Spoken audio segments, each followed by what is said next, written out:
BPSC protest मामले में Khan sir के में कुछ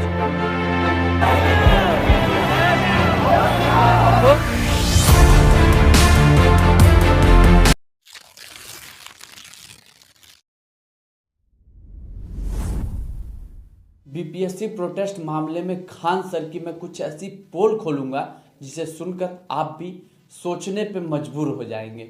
और अगर आप खान सर को पसंद करते हैं तो भैया गाली तो जरूर देंगे। बीपीएससी नॉर्मलाइजेशन तमाम बातें हो रही हैं। इस प्रोटेस्ट को कुछ दिन हो भी चुका है।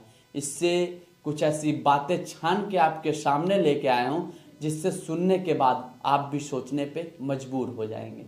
पहली चीज, कुछ दिन पहले टीचरों की मीटिंग बुलाई गई थी बीपीएससी ऑफिस में।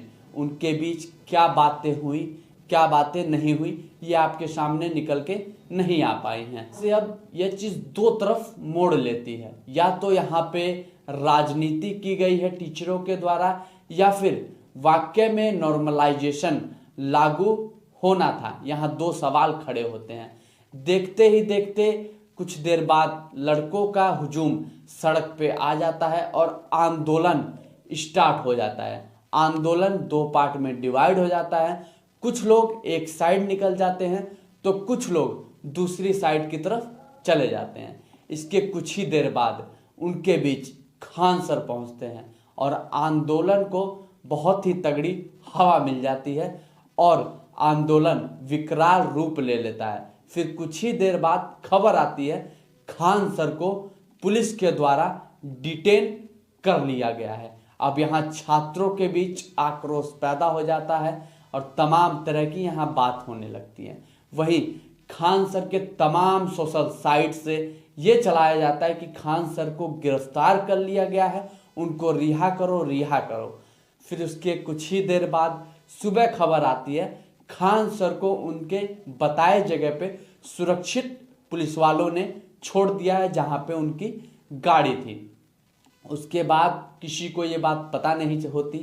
फिर उसके बाद वहां खान सर की छानबीन शुरू हो जाती है। खान सर को लोग ढूंढने लगते हैं। बच्चे ये सोचते हैं आखिरकार खान सर कहाँ गए।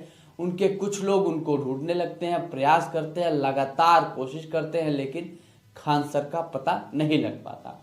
कुछ देर बाद फिर खबर आती है खान सर एक अस्पताल में एडमिट है, उनकी तबीयत ज़्यादा बिगड़ चुकी है। तमाम इस तरीके की खबरें आई लगातार। उसके बाद उनसे मिलने तमाम टीचर पहुँचे, रहमान सर पहुँचे, रोशन सर पहुँचे और तमाम लोग वहाँ पहुँचे और उन्होंने उनकी तबीयत देखने का प्रयास किया आखिरकार कैसे हैं खान सर। 6 तारीख को बीपीएससी के सोशल साइट से नोटिस आता है। जब तमाम इस तरीके के बच्चे रोड पे आंदोलन करने लगते हैं, उनके बीच टीचर भी आते हैं, तमाम इस तरीके की आक्रोश पैदा होने लगता है तो विकराल रूप ले लेता है पूरा प्रोटेस्ट।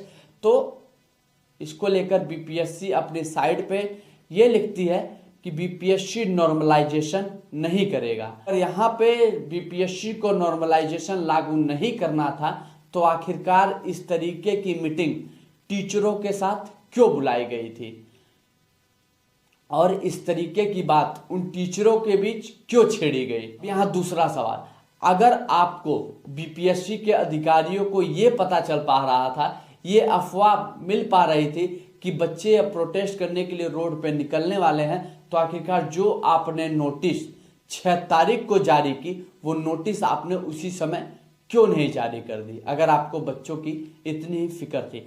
तमाम यहाँ सवाल खड़े होते हैं।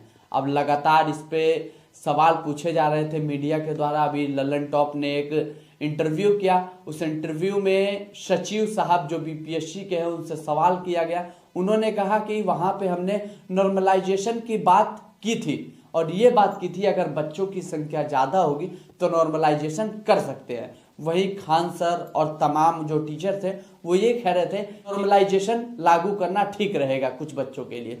अब बाहर आके इस तरीके की बातें करने लगे, ये सही नहीं है। इस तरीके की बातें की जा रही थी। फिर उससे कुछ दिन पहले एक और खबर आ रही थी कि बीपीएससी ने भैया नॉर्मलाइजेशन की कोई बात ही नहीं की। तो अगर बात नहीं की तो बच्चे सड़क पे कैसे आए। और फिर उसके सचिव साहब का इस तरीके के स्टेटमेंट क्यों आ रहा है। सचिव साहब ये भी कह रहे हैं कि भैया एक दिन पहले ही हमने अखबार में निकलवा दिया था कि नॉर्मलाइजेशन लागू नहीं करेंगे। अब ये अखबार कौन सा है ये तो किसी को पता नहीं। अगर आखिरकार जो बीपीएससी सही है तो आखिरकार इस तरीके की चीजें क्यों हुई?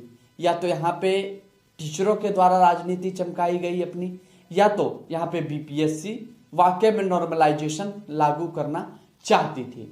और जब बच्चों का हुजूम देखा, लगातार प्रोटेस्ट करता देखा, जब विकराल रूप ले लिया प्रोटेस्ट ने, तो बीपीएससी ने ये सोचा कि अगर नॉर्मलाइजेशन लागू कर देंगे तो हो सकता है कोई बड़ी दिक्कतों का सामना करना पड़ सकता है। इस वजह से बहुत सोच समझ के बीपीएससी ने ये दोहरा चरित्र खेला है।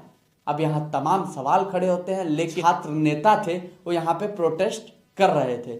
उन्होंने लगातार लड़कों के यानी स्टूडेंटों के साथ खड़े हमेशा रहे।